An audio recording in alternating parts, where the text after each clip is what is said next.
자, 페이지 156쪽, 페이지 156쪽 안쪽 눈구석 주름부터 시작하겠습니다.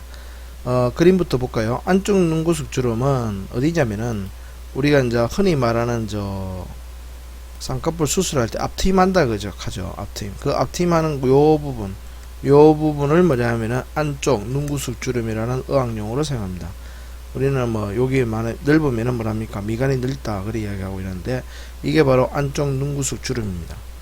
여기 이제 동양인 어린이들에게는 많다 보니까 그러다 보니까 콧대는 낮고 그러다 보니까 안쪽으로 눈이 몰려 있는 것처럼 보입니다. 그래서 이제 내사시처럼 보이가 이것을 거진 내사시 그렇게 얘기하거든요. 그래서 요거는 아주 시험에 아주 잘 나옵니다. 안쪽 눈구석 주름하고 위에 있는 덧눈꺼풀 그 다음에 좀 이따 하게 될 눈꺼풀 처짐하고 세 개는 아주 단골 손님이니까 꼭 명심하시고 별표 3개씩 부여하시기 바랍니다. 그 다음에 안쪽 눈구석 주름 교과서 보겠습니다. 156쪽 안쪽 눈구석 부위에 있는 위 눈꺼풀에서 아래 눈꺼풀로 이어지는 피부가 접힌 것 같은 주름이 눈의 안쪽 구석을 가려 내사치처럼 보이는 거진 내사시 거진 내사시에 동그라미 치놓으세요. 자, 이것을 말합니다. 그래서 뭐 개념은 아시겠죠? 안쪽 눈구석 주름과 거진 내사시 이 두 개를 꼭 연관시키시기 바랍니다. 눈에 손으로 한번 만져보시기 바랍니다. 그러면은 요게 안쪽 눈구석 주름이구나 이렇게 생각하시면 잊지 않겠죠. 그 다음에 이거는 동양인 어린이에게 많고 성장하면서 없어지는 경우가 많다. 당연히 콧대가 높아지고 볼살이 빠지면서 정상적으로 안구의 위치를 차지하게 될 것입니다. 그 다음에 6번째 눈꺼풀 피부 이완증을 보겠습니다. 노인에게서 위눈꼬리 피부가 늘어져 처지는 것을 피부 이완증. 자, 노인부터 피부 이완증까지 갈로 해 놓으세요. 그래서 요거는 요 그림 있죠, 그죠? 그림 7-7 교과서에 있는 그림입니다. 눈꺼풀 피부 이완증. 요 할아버지 것처럼 위에서 노인이 되면서 피부가 늘어져서 밑으로 처지게 봅니다. 그죠? 이걸 피부 이완증이랍니다.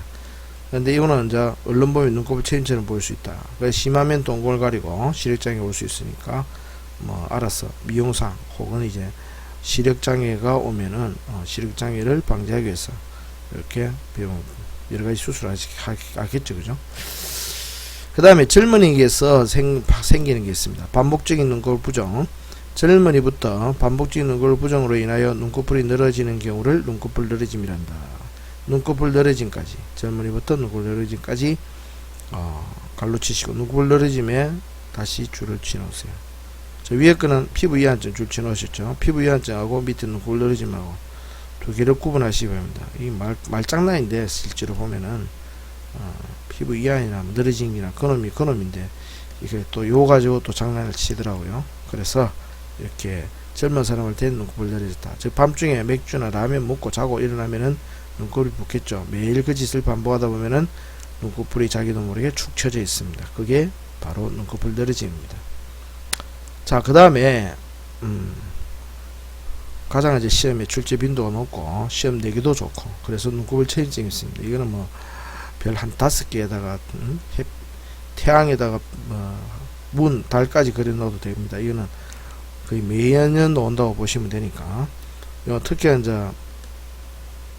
요 눈꺼풀 체인증을 일으키는 원인들에 대해서 계속 나오거든요. 그걸 기억하시기 바랍니다. 눈꺼풀 체인증 보겠습니다. 교과서 윗눈꺼풀 올린 근의 근육 자체. 자, 우리가 여기서 알아야 될 것이 뭐죠? 윗눈꺼풀을 올리는 근육이 바로 윗눈꺼풀 올린 근이 바로 눈을 뜨게 하는 근육이잖아요, 그죠? 그러니까 이게 당연히 이 근육이 자체가 이제 병이 생기면은 눈을 못 뜨니까 눈꺼풀 체인증이 생기겠죠. 그 다음에 그 지배신경이 뭐였습니까? 눈돌림 신경입니다. 그 눈돌림 신경이 이상입니다. 지배신경이라는 것이. 그래서 위눈꺼풀이 처지고 눈꺼풀 틈새가 작아진 상태다.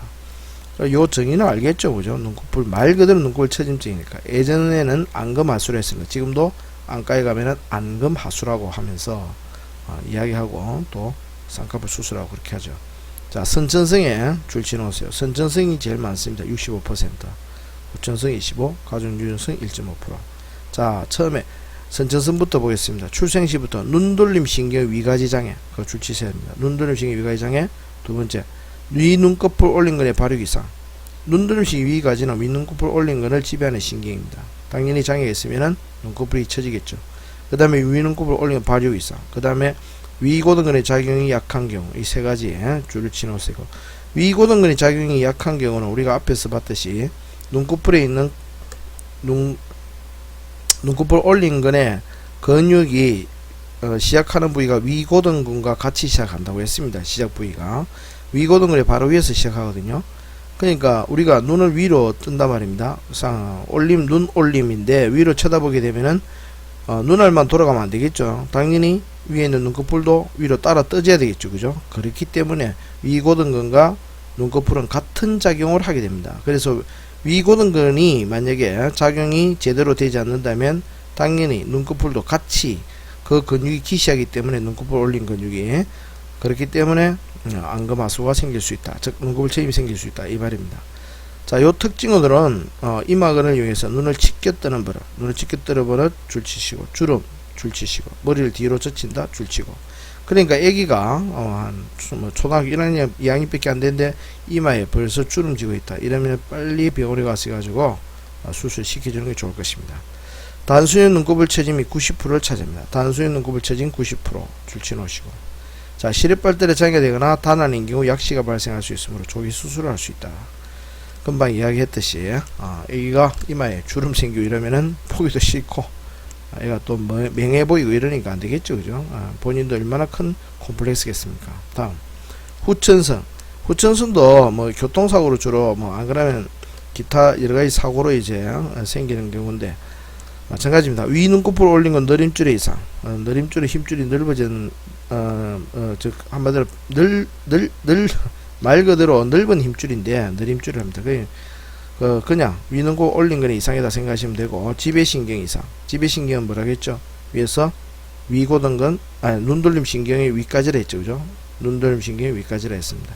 그 다음에 눈꺼풀 종양, 그 다음에 눈꺼풀의 안쪽에 눈꺼풀 위에 눈꺼풀에 종양이 생기게 되면 눈꺼풀이 당연히 무거우니까 처지게 되겠습니다.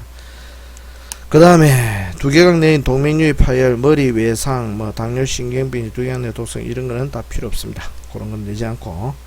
근데 한편 호르노 증후하는 거 있죠. 호르노 증후의 줄치세요. 호르노 증후는 뒤에서 배우게 되는데 이거는 교감신경장애로 발생하는 병입니다. 호르노 증후 줄치고 교감신경장애 줄치시고, 그러면은 1, 2mm 정도의 가벼운 눈꺼풀 처짐이 발생합니다. 그죠? 그 1, 2mm 정도의 가벼운 눈꺼풀 처짐 요까지 이제 줄치 놓으시는데, 그 위에다가 지금 158쪽에 첫째 줄합니다. 여기다가 하살표 해가지고 하나 적어 놓으세요. 그러니까 호르노 증후군이 생기면은 밀러, 그러니까 지금 교감신경 장애가 일어난데 있죠. 그죠?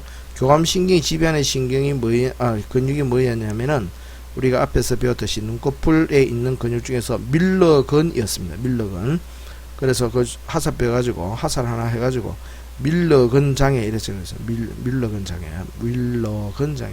아까 밀러근은 뭐라 했습니까? 저번 시간에 밀러근이라는 것은 놀래거나 첫사람 만나거나 이런 제가 그래 이야기했죠. 그죠? 그러면 눈꺼풀을 눈을 확 뜨는 근육이랬습니다. 확 뜨는 근육. 그러니까 확 뜨지는 못한다 이거죠. 그래서 가벼운 눈꺼풀 처짐이 발생합니다. 이런 사람은 연기를 할 수가 없겠죠. 왜? 표정을 제대로 짓지 못하니까. 그러니까 입은 웃고 있는데 눈은 그대로고 이렇습니다. 눈도 같이 따로 웃고 같이 확 좀 커지고 뭐 이래야 되는데 놀란 표정도 못 짓고 이러면 안 되겠습니다. 그죠? 그래서 그 다음에 이제 요 증상 중에 노화 현상, 그래서 나이에서 처지는 경우, 그 다음에 부신피조 호르몬제 눈약의 장기 사용. 부신피조 호르몬제 눈약은 요즘은 잘 사용하지 않습니다. 옛날에는 요걸 사용하면은 이제 아침마다 눈에 떨어뜨리고 가면 눈이 이제 아주 하얗게, 그러니까 충혈되었던 눈이 하얗게 볼레 색깔도 들어온 데서 사용만 했는데 지금 부작용이 너무 많아가지고 지금 사용 금지가 되어 있습니다. 그 다음에 연출성 퇴임 위축, 중증 근무리증, 만성질환에서 외환근 마비 등이 있는데, 중요한 것은 이제 아까 말했던 밀러근, 교감신경장애 호르노 증후군 그것이고, 두 번째로 이제 노화현상, 부신피조 호르몬제, 눈약의 장기 사용. 그 다음에 정증 근무리증 여기에 줄 치놓으시고, 여기 꼭 갈로 내지는 동그라미 하나 치놓으세요. 중증 근무리증이 시험에 답인 경우가 몇 년 전에 나왔었거든요. 그래서 이것도 몇 번 나왔습니다. 나오기도. 그렇기 때문에 중증 근무리증 몸 전체의 근육이 약화되는 현상이잖아. 그죠? 그렇기 때문에 이거 눈에도 거기시 작용해가지고 눈꺼풀이 처지는 현상이 벌어집니다. 그래서 여기 바로 답인 경우가 여러 있었습니다. 꼭 기억해 놓으세요. 그 다음에 8번에 토끼눈입니다. 토끼눈은 말 그대로 눈 뜨고 자는 거거든요. 완전히 뜨고 잘 수 없겠죠. 보통 이제 자고 있는 동안에 반쯤 눈을 뜨고 있는 경우, 그런 경우 우리 MT 가거나 뭐 수학여행 갔을 때 그렇게 하는 친구들을 봤을 겁니다. 그게 바로 토끼눈입니다. 자, 한번 읽어보겠습니다. 눈을 제대로 감지 못하여 보통 수면 중에 눈의 아랫부분이 외부에 노출되어 각막, 결막이 건조해 손상이 일어나며 결막염 등이 발생한다. 여기 키포인트겠죠, 그죠? 그래서 눈을 제대로 감지 못해서부터 결막염 발생까지 갈로 해 놓으시면 됩니다. 실제는 뭐 내버릴 것이 없는 말들인데, 자, 요거는 이제 눈을 감는 근육은 뭐냐면은 눈둘레근에 있잖아요, 그죠? 그래서 그 밑에 원인 중에 얼굴 신경마비로 인한 눈둘레근의 마비. 그 다음에 두 번째 갑상선 질환. 갑상선 질환은 다음 시간에 배우겠지만 갑상선 질환이 있으면은 눈이 돌출하게 합니다. 안구가 돌출하거든요. 안구가 돌출하니까 눈이 제대로 못 감다 이 말입니다. 그 다음에 안화 종양에선 안구 돌출. 안화 종양, 안화에 종양이 생기서 안구를 앞으로 밀어내게 됩니다. 밀어내게 되니까 그래서 눈을 제대로 못 감는다. 그 다음에 외상선 다쳤어. 그 다음에 흉터, 눈꺼풀 손상. 눈꺼풀에 흉터가 있으면은 또 이제 말려 올라가서 그런 경우가 있을 것입니다. 요 원인들은 꼭 잘 기억하시고 이해를 하시고 보시면은 아마 충분히 이해가 될 것입니다. 토끼 눈은 눈을 제대로 감지 못한다 하는 거 기억하시면 됩니다. 그래서 보통 이런 경우는 지침시 안연고를 바르거나 종이 테이프를 붙여주기도 하고 인공 눈물이나 치료용 소프트 렌즈를 착용할 수도 있습니다. 혹시나 모르는데 혼수 상태에 빠졌을 때는 일시적으로 이제 눈꺼풀을 봉합하는 수술을 할 수 있습니다. 그러니까 혼수 상태에 빠졌을 때 눈을 자꾸 뜨고 있으면 눈이 각막이 완전히 말라붙겠죠, 그죠? 그래서 이제 이렇게 조금 봉합을 하는 수도 있습니다. 그래서 그런 게 있으면은 바로 토끼 눈에 바로 치료 방법이구나. 치료라기보다는 하나의 안구 손상을 방지하게 하는 조치겠죠, 그죠? 그런 조치를 할 수 있다 하는 것도 같이 기억하시면 되겠습니다. 오늘은 여기까지 하고 이렇게 다음 주 뵙겠습니다. 수고했습니다. 다음 주까지 모두 건강하시기 바랍니다.